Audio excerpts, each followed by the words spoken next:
coming to you live via Facebook streaming, YouTube streaming, and also via Skype. Each one of you is welcome to this live streaming from our studios in Trinidad. You are connected to this streaming from wherever you are. Sutras of Vigyan Bhairav Tantra, Sutra 111. This consciousness exists as each being and nothing else exists. This consciousness exists as each being and nothing else exists. You have to understand first what this word, this consciousness refers to. This consciousness. Feel the sutra before that goes to explain. Feel the consciousness of each person as your own consciousness. Feel the consciousness of each person as your own consciousness. So leaving aside concern for self, become each being. Things are interrelated. Aurobindo in his epic poem Savitri says, there is a power within that knows beyond our knowings. There is a power within that knows beyond our knowings. Our refers to human beings, not Hindu, nor Muslim, nor Christian, nor Jew, nor American, nor Indian. Refers to one community, humans. There is a power within that knows beyond our knowings. Each one of them may call it for their own, by their own names for different reasons.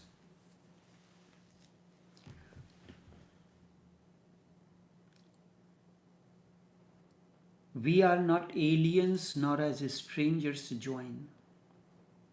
We are bound to each other by a causeless force.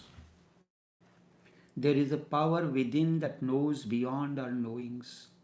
We are not aliens nor as strangers join. We are bound to each other by a causeless force. We are bound to each other by a causeless force. First of all, he talks about one humanity. The whole earth is a family, irrespective of anything. We are born as humans. We make them Hindu, Muslim, or Christian, or Jew for various reasons. It is true that if there is only one common place for worship in your city, there may be a stampede and space will not be enough. So there are different places for worship, and each place is organized by a set of people. So they may follow certain things. They may use their own examples. It is like this. Everyone who is studying physics studies theory of relativity, whether in Spain or Germany or France or India or America or UK or anywhere else. The principle is same, means you have centered at one place. Centering is the same. Experience is the same. But expression differs. The in Amsterdam, person teaches in the Spanish language. He will take the examples for explanation from all around the area.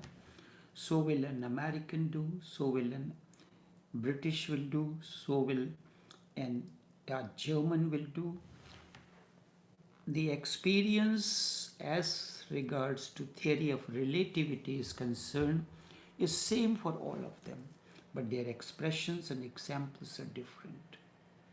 But our focus is always on expression, not experience. Aurobindo speaks of that experience. There is a power within that knows beyond our knowings. You may call it intuition, but when intuition is an experience, but its expression may be within the Hindu framework or a Christian framework. So it is like that. You are making tea to serve to the people. The cups are of different color, different designs. They are separate, but the content in all of them is same. From times immemorial, the masters and awakened ones spoke of the content, not the container, but we see the container only. And that creates the problem all around us. Our focus is never on content, and this is happening from times immemorial. And so it makes one understand that just as dog's tail can never be straightened out, so human mind can never be straightened out for whatever reasons. For personal reasons, basically they are personal reasons. Everybody wants to have his own prominence and effect. There is a power within that knows beyond our knowings, that is, gives you the experience. Then expression comes in. We are not aliens nor as strangers join. We are bound to each other by a causeless force. Know this causeless force that connects us is our consciousness. You may say consciousness is a Hindi word. Let us talk about the air that we breathe in. The air is an English word. Everyone breathes a combination of air, supposed to, which is a percentage of oxygen. If in a particular environment the oxygen content is less, then the person will feel suffocated. Or if there is a problem in inner mechanism, oxygen that you are breathing in is not going into its full extent, and the lobes in lungs are blocked, then the air is not reaching properly. So that is the outcome of one's own doings. We do not breathe different airs, but we say that this is my environment, but the content that is going into your lungs and through the lungs into your system has a certain percentage of oxygen. It remains the same. You can call this as consciousness or take it as, for understanding, as consciousness. Feel, and what you are breathing, if two people are in the room, whatever air you have bring out, exhaled, that becomes the part of the atmosphere. It filters and it is again available to you all. So we are breathing each other. Forget about consciousness. So you are breathing the air exhaled by the other person mixed with that environment. So feel the consciousness of each person as your own consciousness. Feel the breath of each person as your own breath. Your husband and wife may be sitting in the living room in a conflict, quarreling with one another, but they continue to breathe one another. That is not important. What is important is the argument that erupts at that time. So leaving aside concern for the self, become each being. I am inhaling you, you are inhaling me, we are one. This consciousness exists as each being. The air that you are breathing in, exists as each breath inhaled by each person. This consciousness exists as each being and nothing else exists. The environment that is there in your room, where you and your spouse are sitting, there is an environment which is composed of your inhalations and her inhalations. So consciousness exists as each being. The environment that is there exists as each inhaling, each exhaling, and nothing else exists. There is no one else. The air is not coming from anywhere. There is an air conditioner. If the windows are open, doors are open, then fresh air may come in. Otherwise, the same air keeps on filtering and circulating within. So the air that is there in an environment is exhaled by you and your spouse. So with this, feel the consciousness of each person as your own consciousness. So leaving aside the concern for self, become each being. This is Sutra number 110. 111, which has been asked to speak, is this consciousness exists as each being and nothing else exists. The environment exists as your exhaling and your spouse exhaling. Nothing else exists. Scientists used to say in the past that only matter existed, nothing else. Great systems of philosophy arose based on the concept that only matter existed. So philosophy evolved out of the concept of matter alone exists. But even those who believed that matter existed had to concede that there was something like consciousness. Then what it was?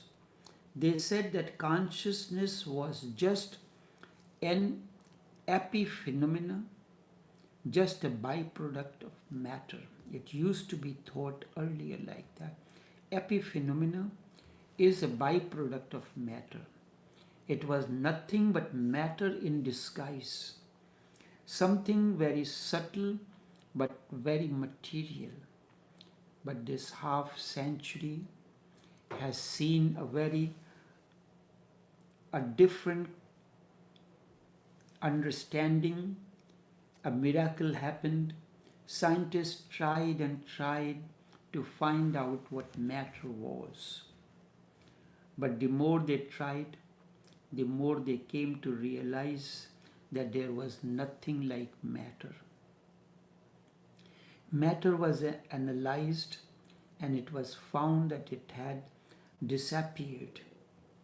Nietzsche said just 100 years before, Friedrich Nietzsche, God is dead. With God dead, there can be no consciousness, because God means totality of consciousness. But within 100 years, matter is dead. And it is dead not because religious people believed it so. Instead, because scientists have come to a definite conclusion that matter is just an appearance. Matter is just an appearance. It appears to be as it is because we cannot see deeply. The wall appears to be wall because we cannot see beyond the material appearance of the wall. If we can see deeply, matter disappears, and then what remains is nothing else but energy. The wall is an energy. It is moving. The energy is moving at such a tremendous speed that we cannot see. How that can be possible? If you have a little insight and understanding, the fan has blades. When the fan is stationary, it's not moving, you can see the blades. The moment fans are moving, if you put on the fan, the blades start moving. It is moving slowly, and slowly you can see the movement of blades. You can see the blades, you can count the number of blades. As it gathers momentum, speed, then the blades disappear.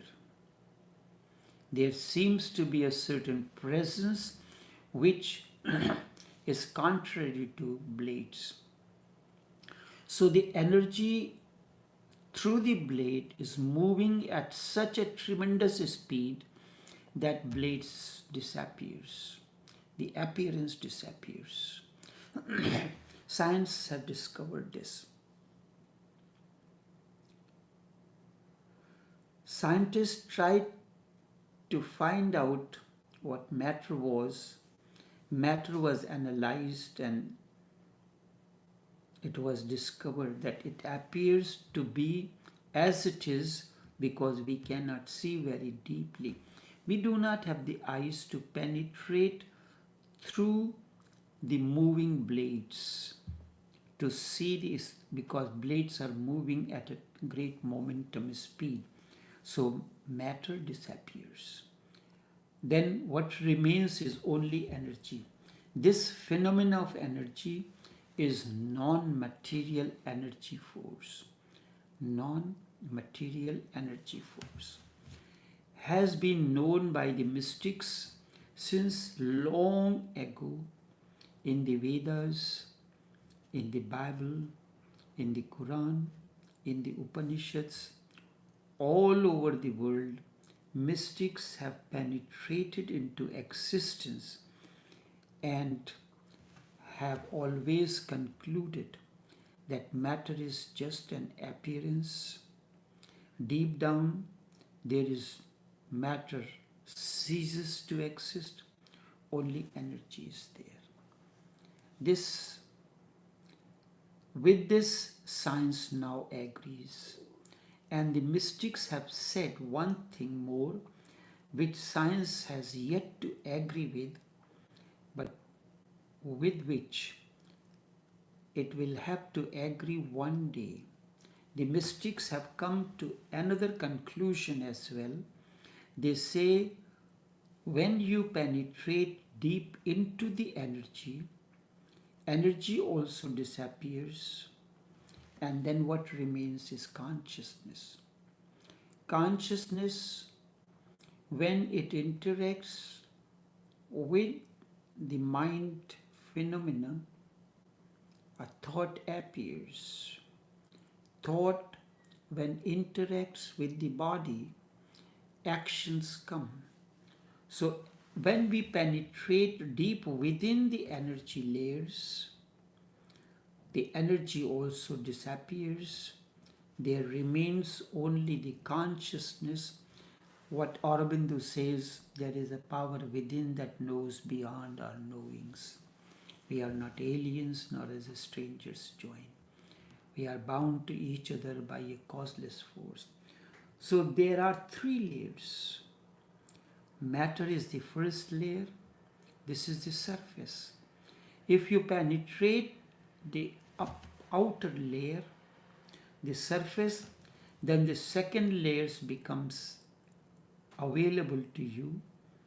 You can perceive the second layer, which is the layer of energy. You buy something from the market. It has an outer covering, the outer layer, packing. You remove the outer packing, then there is a second packing, then the third packing, and finally the product appears. So the first matter is the first layer. When you penetrate deep within the layers of the matter, you enter the second layer. The second layer is the layer of energy, like the body is the first layer. Then emotions is the second layer. You enter in the realm of feelings, emotions. Then if you penetrate energy, the third layer becomes illumined. And that third layer is consciousness. Beyond that, there is nothing. In the beginning, science said that mystics were simply dreaming because science saw only the matter and nothing else. Then science tried to penetrate the matter, and the mystics' second layer was uncovered. The second layer of energy was uncovered. Science is stuck at this level. Says matter is energy. In the beginning, science said mystics were just dreaming because science saw only the matter and nothing else. Then science tried to penetrate the matter. The second layer of the mystics were uncovered. Matter is just apparent. Deep down, there is nothing but energy. And the mystics' other claim is that when you penetrate the energy, the energy also disappears and there remains only consciousness. And that consciousness is, you can call it God, Allah, or light, or anything else. It does not matter to me. It is your understanding. The deeper you go into the layers of energy, there is consciousness. That is the deepest core. And that is what the sutra says. And Aurobindo says there is a power within that knows beyond our knowings. We are not aliens nor as strangers join. We are bound to each other by a causeless force. The consciousness that flows into you. If you look into the different electrical appliances, the energy that flows in each one of them is same. It's not that the air conditioner works on something else.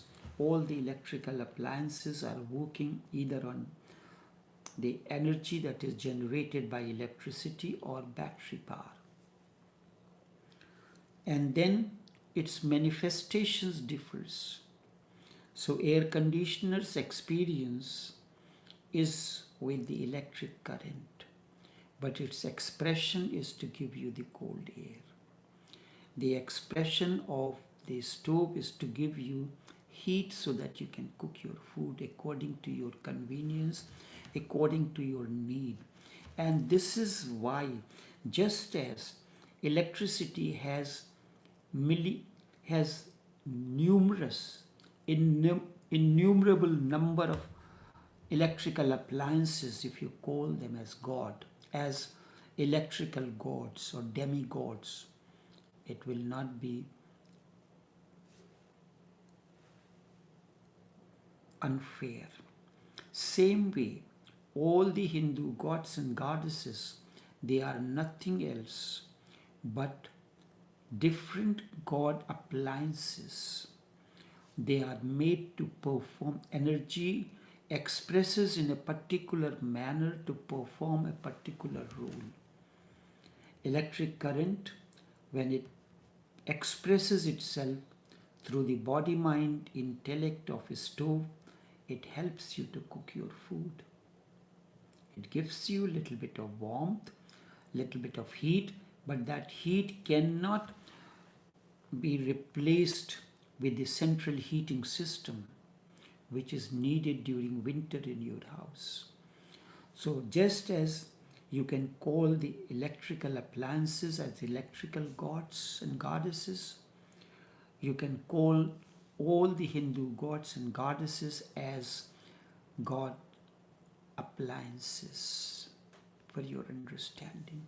If your understanding goes deeper, you will be one humanity. There is one humanity. Expressions may be different.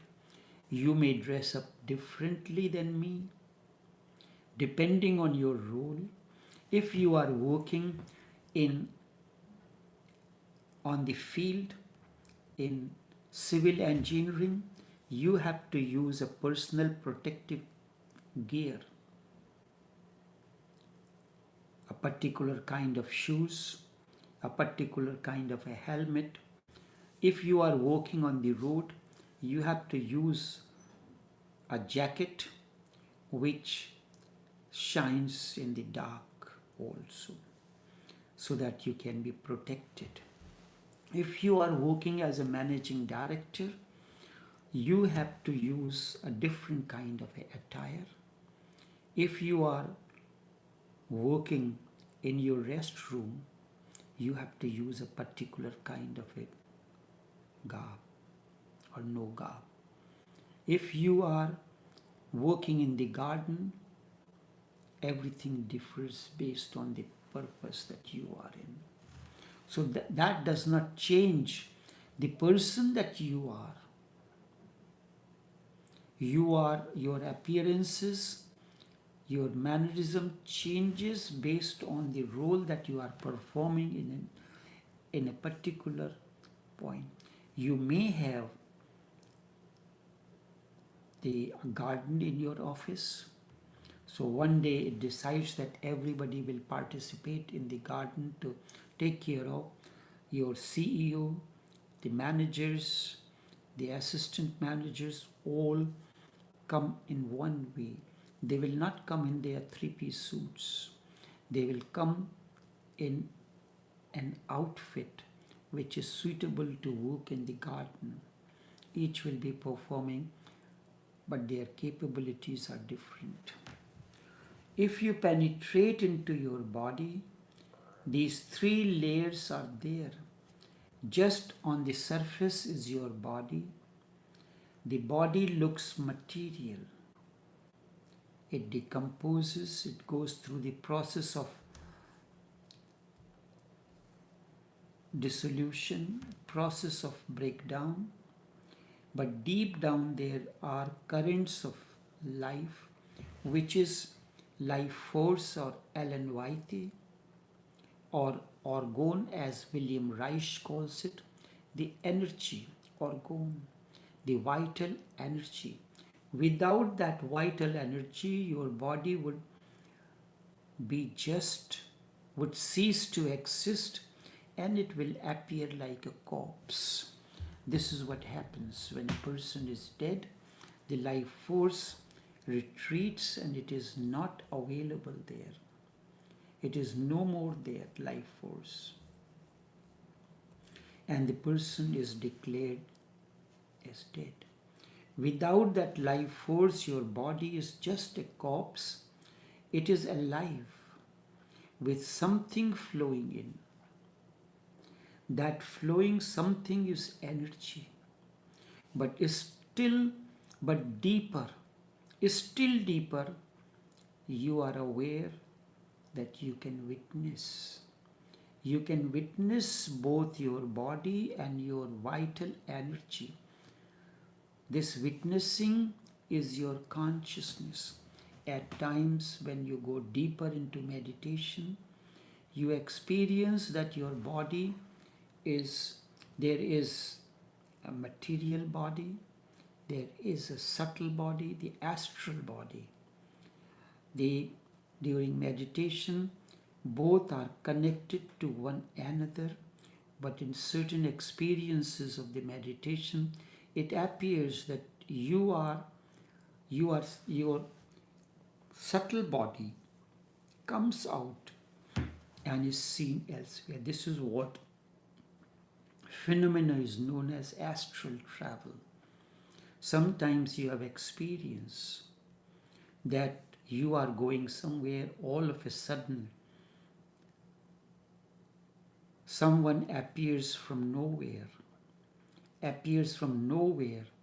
gives you the instructions what is to be done and disappears in thin air. This happened in the life of Shirdi Sai Baba. This happened in the life of various mystics.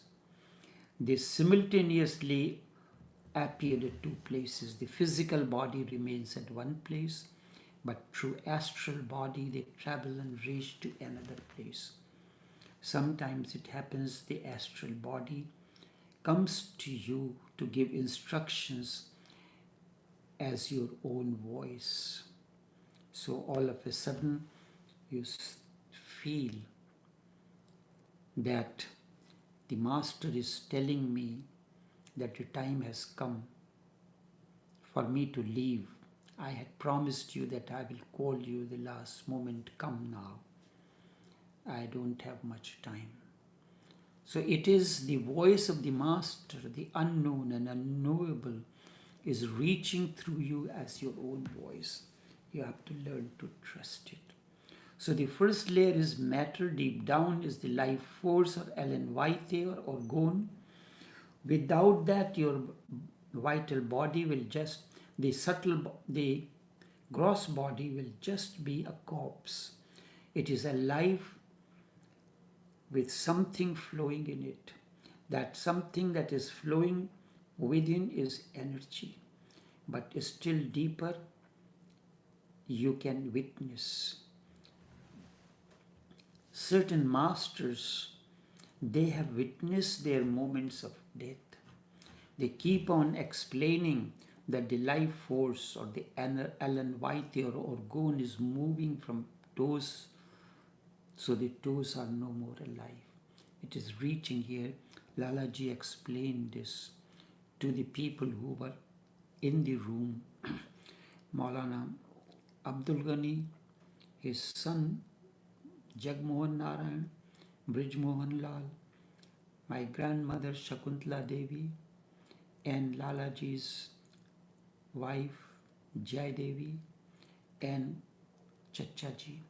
So he explained to each one of them when the life force description reached the throat center, now it is receding from the throat center, the center of expression. After this, I will not be able to explain anything. So this is witnessing. That witnessing is your consciousness. Each existence has three layers. The deepest layer is witnessing consciousness. In the middle is the vital energy, and the surface is the matter.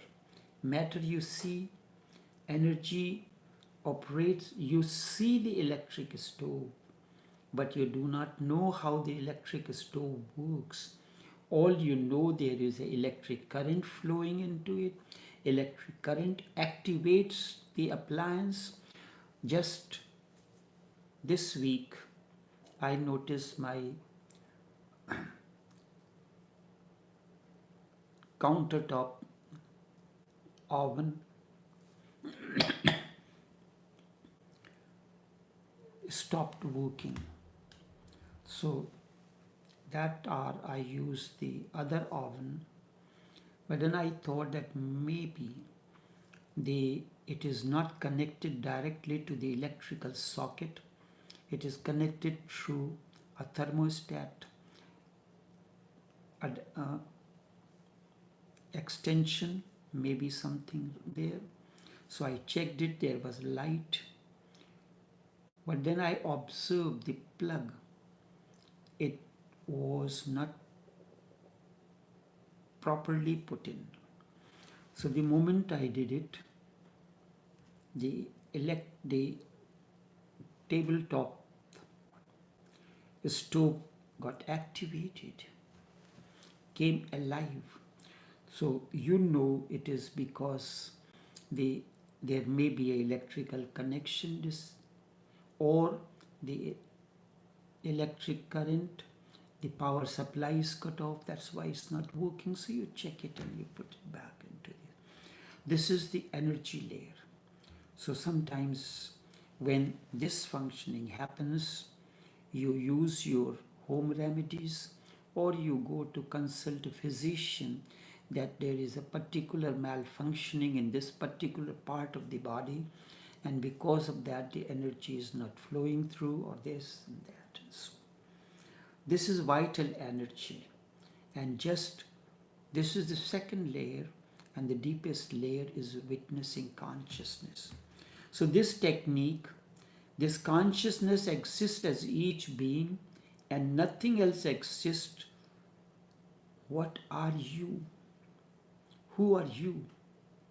If you close your eyes and find out who you are, this is what Raman's whole emphasis was.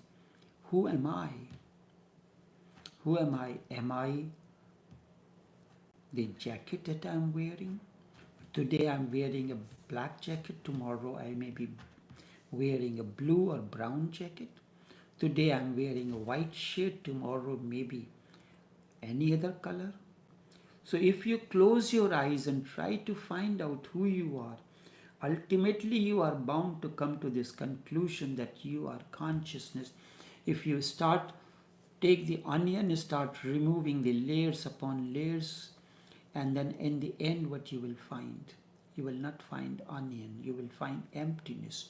That emptiness that was encased within the onion. Onion is the great example that at the center there is nothing else. You imagine that there is something that makes it onion. The layers of the onion does not makes this is matter. As you remove the layers of the onion one after the other, in the end there remains an empty space, nothing else.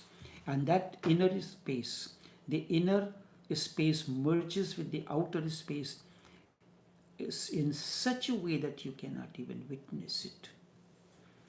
So everything else may belong to you, but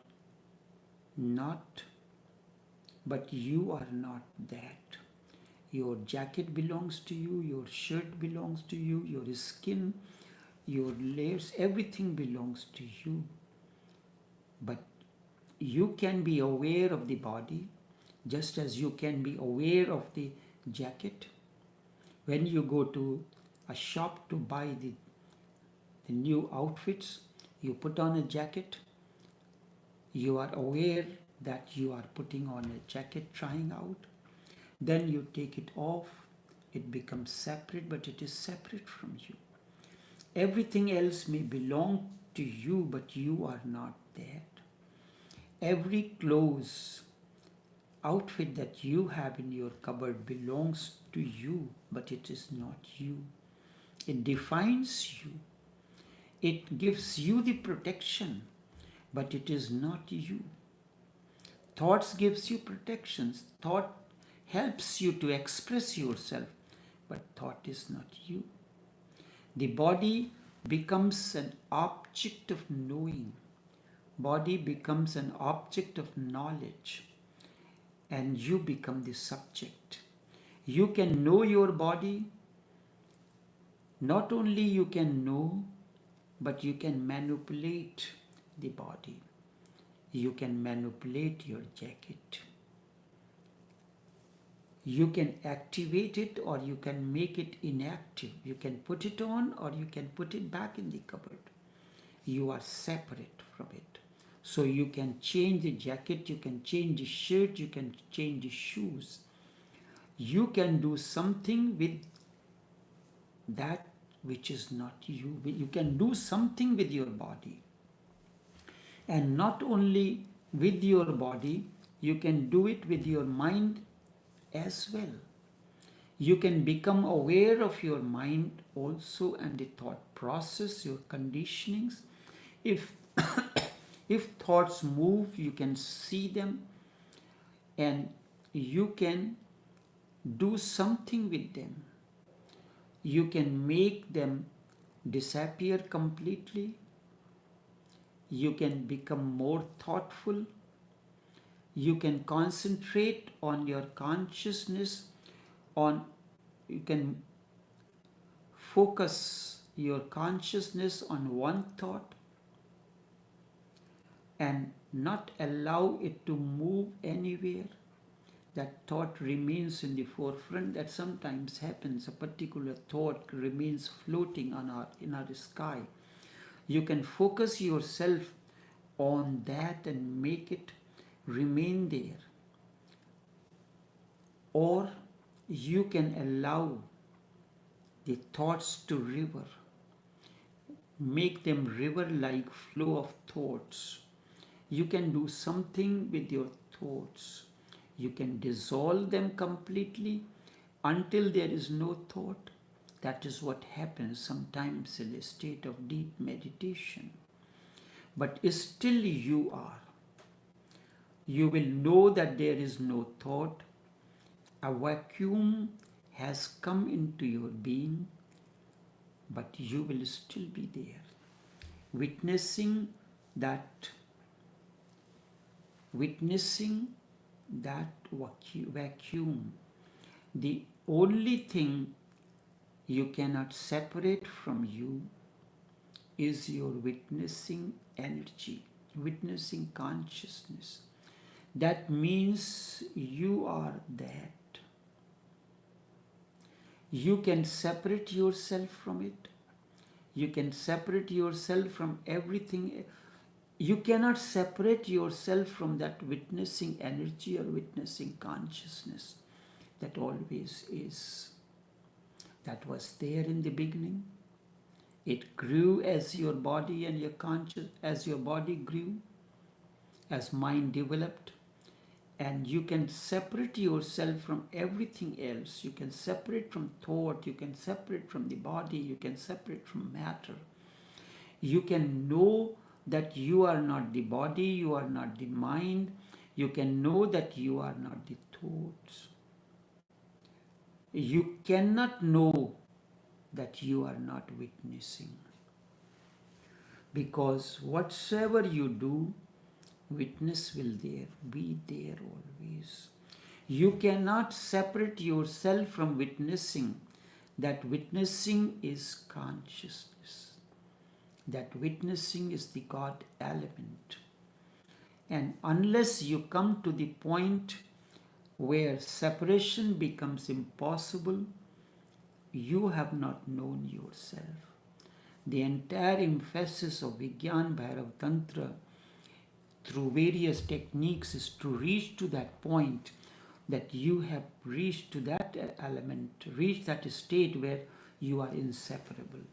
So there are methods by which a seeker goes on eliminating first the body, then the mind, then comes to a point when nothing else can be eliminated. In the Upanishad, this is called neti, neither this nor that. Neti means not. This is a deep method. It is not, that is not, this is not, that is not. This and that are the two things. So the seeker goes on knowing this is not me. Sometimes we say this is not me, this is not I. He goes on and on until ultimately he comes to the point when he cannot say this is not I. Just witnessing self remains. Pure consciousness remains. Witnessing self is your pure consciousness, the light. You can call it light. This pure consciousness exists as each being. This pure consciousness exists as each being.